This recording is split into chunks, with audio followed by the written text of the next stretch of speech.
ಈಗ friend circle ಹೇಳಿದ್ರಿ, ಈ ಫ್ರೆಂಡ್ಸ್ ನಿಮ್ ಖುಷಿಯಿಂದ ಕೇಕ್ ಕಟ್ ಮಾಡಿಸಿದ್ದು ದೊಡ್ಡ ನ್ಯೂಸ್ ಆಗ್ತಾ ಇದೆ ಸರ್. ಫ್ರೆಂಡ್ಸ್ ಬಂದು ನೀವು ಅವ್ರ ಖುಷಿ ಹಂಚ್ಕೊಳ್ಳೋದು ಯಾವ ವಿಷಯಕ್ಕೆ ಹೋಗ್ತಾ ಇದ್ದೀರಿ ಹೇಳಿ, ಡೈರೆಕ್ಟ್ ಆಗಿ ಬನ್ನಿ, ಪರವಾಗಿಲ್ಲ. ನಿಮ್ಗೇನಾದ್ರು ಇದ್ರೆ ಡೈರೆಕ್ಟ್ ಆಗಿ ಕೇಳಿ, ಯಾಕಂದ್ರೆ ಇಂಡೈರೆಕ್ಟ್ ಆಗಿ ಟಾಂಟ್ ಕೊಡೋ ನಾನಲ್ಲ, ನನ್ನ ಸ್ನೇಹಿತರು ಅಲ್ಲ. ಅದು ಯಾವುದೋ ಒಂದು ವಾಹಿನಿ ಆ ಥರ ಮಾತಾಡಿದ್ರು ಅಂತ ಮಾತ್ರಕ್ಕೆ ತಪ್ಪಾಗ್ಬಿಡುತ್ತೆ ಸರ್. ಎಲ್ಲರಿಗೂ ಇವತ್ತು ಉಪಸ್ಥಿತಿ ಇದ್ರೆ ಮಾಧ್ಯಮ ಮಿತ್ರರಿಗೆ ನಾನು ಒಂದು ಮಾತು ಹೇಳಕ್ಕೆ ಇಷ್ಟಪಡ್ತೀನಿ. ನಂದೊಬ್ಬ ಹುಡುಗ, ನನ್ನೊಬ್ಬ ಸ್ನೇಹಿತ ಬೆಳಿಗ್ಗೆ ಚಿತ್ರಮಂದಿರಕ್ಕೆ ಹೋಗ್ತಾನೆ.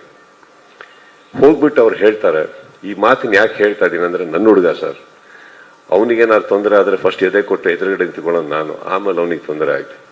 ಓಕೆ, ಅವನೊಂದು ಮಾತು ಹೇಳ್ತಾನೆ, ಇವತ್ತಿಂದ ಕಿಚ್ಚ ಬಾಸ್ ಅಂತ ಕರೆಯೋದು ನಿಲ್ಲಿಸಿ ಕಿಚ್ಚ ಮಾಸ್ ಅಂತ ಕರೀರಿ ಅಂದ್ಬಿಟ್ಟು ಅದನ್ನೇ ಕೇಕ್ ಮೇಲೆ ಹಾಕೊಂಡು ಬರ್ತಾರೆ. ಅದನ್ನ ಒಂದು ವಾಹಿನಿ ಏನ್ ಮಾಡ್ತಾರೆ, ಯಾರಿಗೋ ಟಾಂಟ್ ಕೊಟ್ರ ಕಿಚ್ಚ, ಇದಾದ್ಮೇಲೆ ಏನಾಗುತ್ತೆ, ಸಪೋಸ್ ಯಾರ್ದೋ ಫ್ಯಾನ್ಸ್ಗಳು ಅವ್ರಿಗೆ ಥ್ರೆಟನ್ ಮಾಡಿ ಅವ್ರಿಗೆ ಏನಾರು ಹೆಚ್ಚು ಕಮ್ಮಿ ಮಾಡಿದ್ರು ಅನ್ಕೊಳ್ಳೋಣ, ಅದಕ್ಕೆ ನಾ ಬಿಡಲ್ಲ, ಮಾಡಿದ್ರು ಅನ್ಕೊಳ್ಳೋಣ, ಆ ವಾಹಿನಿ ಜವಾಬ್ದಾರಿ ತಗೊಂತಾರ ಸರ್? ಯಾಕಂದ್ರೆ ಫಸ್ಟ್ ಸ್ಟಾರ್ಟ್ ಮಾಡಿದವ್ರೆ. ಈ ಪರ್ಸ್ಪೆಕ್ಟಿವ್ ಇಲ್ವಲ್ಲ ಸರ್. ಇವಾಗ ಫಾರ್ ಎಕ್ಸಾಂಪಲ್ ಅವ್ರು ಯಾವ ವಾಹಿನಿ ಅವರು ಇದನ್ನ ಮಾಡಿದ್ರು, ಅವ್ರ ಯಜಮಾನಂಗಂತ ಅವ್ರ ಯಜಮಾನರಿಗೆ ಕರೆಯೋದು ಬಾಸ್ ಅಂತಾನೆ ಅಲ್ವಾ? ನಾನು ಹಂಗಾರೆ ಅವ್ರ ಬಾಸಿಗೆ ಹಾಕದ್ನ ಕೇಕ್ ಮೇಲೆ? ಯಾರು ಸರ್? ಈಗ ನಾನು ನನ್ನ ತಂದೆ ಕರೆಯೋದು ಸರ್. ಚಿತ್ರರಂಗದಲ್ಲಿ ಯಶ್, ದರ್ಶನ್, ಧ್ರುವ, ಉಪ್ಪಿ ಸರ್, ಇನ್ನೊಬ್ಬರು ಶಿವಣ್ಣ, ಪ್ರತಿಯೊಬ್ಬರು ಸರ್, ಎಲ್ಲ ಸೇರಿದ್ರೇನೆ ಒಂದು ಕನ್ನಡ ಚಿತ್ರರಂಗ ಸರ್. ಎಲ್ಲ ಸೇರಿದ್ರೇನೆ ಸರ್. ಇದೇ ಒಂದು ವಾಹಿನಿಯಲ್ಲಿ ನಾನು ಕುತ್ಕೊಂಡು ಮಾತಾಡ್ಬೇಕಾದ್ರೆ ಹೇಳಿದ್ದೆ, ಇದೇ ದರ್ಶನ್ ಅವರ ಫ್ಯಾನ್ಸ್ ಬಗ್ಗೆ ಬಂದಾಗ ನಾನೇ ಹೇಳಿದ್ದೆ, ಫ್ಯಾನ್ಸಿಗೆ ಬೈಯಕ್ಕೆ ಹೋಗ್ಬೇಡಿ, ಅವ್ರಿಗೆ ಗೊತ್ತಾಗ್ತಾ ಇಲ್ಲ ಏನ್ ಮಾಡ್ಬೇಕು ಅಂತ, ನೋವಲ್ಲಿದ್ದಾರೆ ಅವರು ಅಂತ. ಇದೇ ನಾನು ನನ್ನ ಬಾಯಾರೆ ಹೇಳಿದ್ಮೇಲೆ ನಾವ್ ಯಾಕೆ ಸರ್ ಟಾಂಟ್ ಕೊಡೋಣ? ನಾವೆಲ್ಲ ಬಹಳ ಚಿಕ್ಕವರು ಸರ್. ನಾವೆಲ್ಲ ಚಿತ್ರರಂಗನ, ಇವತ್ತು ಚಿತ್ರರಂಗ ಕೊರಗ್ತಾ ಇದೆ, ಎಂದು ನೋವಲ್ಲಿದೆ ಅಂತ ಹೇಳ್ಬೇಕಾದ್ರೆ ನಾವೆಲ್ಲ ಕಷ್ಟಪಟ್ಟು ಸಿನಿಮಾ ಉಳ್ಸಕ್ ಹೋಗೋಣ, ಈ ತರ ಪ್ರಶ್ನೆಗಳಿಗೆ ಉತ್ತರ ಕೊಟ್ಕೊಂಡು ಕೂತ್ಕೊಳ್ಳೋಣ ಹೇಳಿ? ಯಾಕೆ ಕೊಡ್ಬೇಕು ಟಾಂಟ್? ನಾವು ಏನ್ ಸಿಗುತ್ತೆ ಇದ್ರಲ್ಲಿ ನಮ್ಗೆ? ನಾವೆಲ್ಲ ಏನ್ ಛತ್ರಪತಿಗಳ, ನಾವೇನ್ ಚಕ್ರವರ್ತಿಗಳ ಸರ್? ವಯಸ್ಸಾಗಿ ನಾವು ಹೋಗೋರೆ ಒಂದಿನ. ಬದುಕಿರ್ಬೇಕಾದ್ರೆ, ಒಂದು ಸಿನಿಮಾ ನಮ್ಮ ಕೈ ಹಿಡಿದಿರ್ಬೇಕಾದ್ರೆ ಬೆಳೆಯೋಣ, ಆಸೆ ಪಡೋಣ, ಇನ್ನಷ್ಟು ಒಳ್ಳೆ ಚಿತ್ರ ಮಾಡೋಣ ಅಂತ ಇರ್ಬೇಕಾದ್ರೆ ನಿಮ್ಮಂಥವ್ರು ಬಂದು ನಮ್ಮನ್ನ ಪ್ರಶಂಸಿಸಿದಾಗ ಖುಷಿ ಪಡೋಣ ಅಂತ ಹೋದ್ರೆ, ಸ್ವಲ್ಪ ರಿವೈಂಡ್ ಮಾಡಿದ್ರೆ ಆ ಹುಡುಗ ಎಲ್ಲಿ ಮಾತಾಡಿದ್ದು ಅನ್ನೋದು ಕ್ಲೀನಾಗಿ ಗೊತ್ತಾಗುತ್ತೆ ಅಲ್ವೇ? ಯಾಕೆ ಯಾರಿಗನ ಟಾಂಟ್ ಕೊಡೋಣ ಸರ್? ಅವ್ರು ಯಾರಿಗೆ ಟಾಂಟ್ ಕೊಡ್ತಾ ಇದೀವೋ ಅವರು ನನ್ನ ಸಹೋದರನ ತರ ಇದ್ದವರು ಸರ್. ಅವರು ಪ್ರತಿಯೊಬ್ಬರು, ಇವಾಗ ಫಾರ್ ಎಕ್ಸಾಂಪಲ್ ಆ ವಾಹಿನಿಯಲ್ಲಿ ಒಂದು ಕಲಾವಿದನ ಹೆಸರು ತಗೊಂಡು ಟಾಂಟ್ ಅಂತ ಹೇಳಿದ್ರು. ಯಾಕೆ ಸರ್ ಈಗ ಯಶ್ಗೆ ಯಶ್ ಬಾಸ್ ಅಂತ ಕರೆಯಲ್ವಾ? ಧ್ರುವಂಗೆ ಧ್ರುವ ಬಾಸ್ ಅಂತ ಕರೆಯಲ್ವಾ? ಶಿವಣ್ಣ ಬಾಸ್ ಅಂತ ಅನ್ನಲ್ವಾ?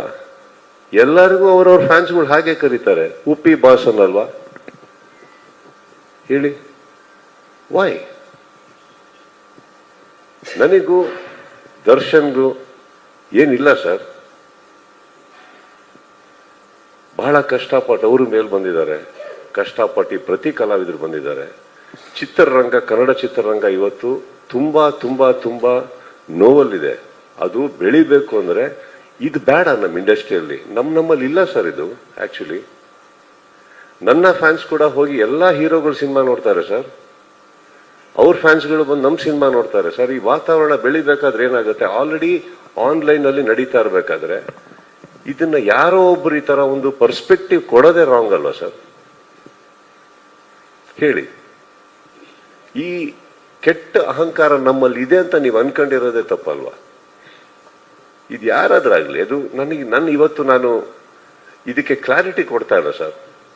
ಚಿತ್ರರಂಗ ಇವತ್ತು ಒಂದು ನಮ್ಮ ಹಿರಿಯರು ಸರ್, ಅವರ ಜವಾಬ್ದಾರಿ ಅವರ ಭುಜದ ಮೇಲೆ ತಗೊಂಡು ಚಿತ್ರರಂಗನ ಬೆಳೆಸಿ ಬೆಳೆಸಿ ಬೆಳೆಸಿ ಬೆಳೆಸಿ ಬೆಳೆಸಿ ಇವತ್ತು ನಮ್ಮಗಳ ಕೈಯಲ್ಲಿ ಕೊಟ್ಬಿಟ್ಟು ಹೋಗಿದ್ದಾರೆ. ಅದನ್ನ ನೀವು ಇನ್ನಷ್ಟು ಬೆಳೆಸಿ ಅಂತ. ನಾವಿದನ್ನ ಬೆಳೆಸಿ ನಮ್ಮ ನೆಕ್ಸ್ಟ್ ಜನರೇಷನ್ ಕೈ ಕೊಟ್ಬಿಟ್ಟು ಹೋಗ್ಬೇಕು. ತಮ್ಮಂದ್ರೆ ಇನ್ಮೇಲೆ ನೀವು ಬೆಳೆಸಿ ಅದನ್ನ ಅಂತ. ಇದೊಂದು ಕುಟುಂಬ ಇದೊಂದು ಸಂಪ್ರದಾಯ ಸರ್. ಇಲ್ಲಿ ನಮಗೆ ನಾನು ಕರೆಯೋದು ಬಾಸ್ ಅಂತ ನನ್ನ ತಂದೆಗೆ ಸರ್. ಅವಾಗ ನಾನೇನು ಹೇಳಬೇಕಿತ್ತು, ನನ್ನ ತಂದೆಗೆ ಹೇಳ್ತಾ ಇದೆಯಾ ಅಂತ ಕೇಳಬೇಕಿತ್ತು. ಬಟ್ ಗೊತ್ತಿಲ್ಲ ಸರ್, ನನ್ನ ಆ ಹುಡುಗಂದು ಮನಸ್ಸು ನನಗೆ ಗೊತ್ತು, ಆ ಥರ ಮನಸ್ಸಲ್ಲ. ಆ ಪರ್ಸ್ಪೆಕ್ಟಿವ್ ಕೊಟ್ಟಂತ ಆ ವಾಹಿನಿಗೂ ನಾನು ಕೇಳ್ಕೊಳ್ಳೋದು ಇಷ್ಟೇನೆ. ನಾವು ನೀವು ಡೈಲಿ ಮುಖ ನೋಡ್ಕೋತಾ ಇರಬೇಕಾಗತ್ತೆ, ಪ್ರೀತಿನ ಮಾತಾಡ್ತಾ ಇರಬೇಕಾಗತ್ತೆ. ನಿಮ್ಮಲ್ಲೂ ಆ ಭೇದ ಭಾವ ಬೇಡ, ನಮ್ಮಲ್ಲೂ ಬೇಡ ಸರ್. ತುಂಬಾ ವರ್ಷಗಳು ನಾವೆಲ್ಲ ಒಟ್ಟೊಟ್ಟಿಗೆ ಪ್ರಯಾಣ ಮಾಡ್ಕೊಂಡು ಇಲ್ಲಿವರೆಗೆ ಬಂದ್ಬಿಟ್ಟಿದೀವಿ ಅಂದಮೇಲೆ ಅಲ್ಪ ಸ್ವಲ್ಪ ನಿಮ್ಮ ಬಗ್ಗೆ ನನಗೆ ಗೊತ್ತು, ನನ್ನ ಬಗ್ಗೆ ನಿಮಗೆ ಗೊತ್ತು, ಎಲ್ರ ಬಗ್ಗೆನೂ ಗೊತ್ತಿರ್ಬೇಕಾದ್ರೆ I think these are all very petty things we should let go. Kannada ಚಿತ್ರರಂಗ ಮುಖ್ಯನಾ ಆದ್ರೆ ಇದ್ರಲ್ಲಿ ನೀನಾ ನಾನ ಅನ್ನೋದು ಮುಖ್ಯನಾ ಸರ್? ಇದು ಯಾವುದು ಮುಖ್ಯ ಅಲ್ಲ. Thank you. ಅಗೇನ್ ಇದಕ್ಕೆ ಉತ್ತರ ಕೊಟ್ಟನಲ್ಲ ಸರ್. ಇದೇನಕ್ಕೆ ಕೊಟ್ಟೆ ಅಂದ್ರೆ ನನಗೆ ಗೊತ್ತು ಈ ವೇದಿಕೆ ಮೇಲೆ ನೆಸೆಸಿಟಿ ಇಲ್ಲ, ಬಟ್ ಏನಕ್ಕಂದ್ರೆ ಒಂದು ಕ್ಲಾರಿಟಿ ಮಾಡೋಣ ಸರ್. We should clear. ಆ ಪರ್ಸ್ಪೆಕ್ಟಿವ್ ಕೊತ್ತಂತ ವ್ಯಕ್ತಿನೂ ಇದೆ, ರೂಮಲ್ಲಿ ಇದ್ದಾರೆ. ಆ ಧ್ವನಿ ಇನ್ನೂ ಕೇಳಿಸ್ತಾನೆ ಇದೆ ನನಗೆ.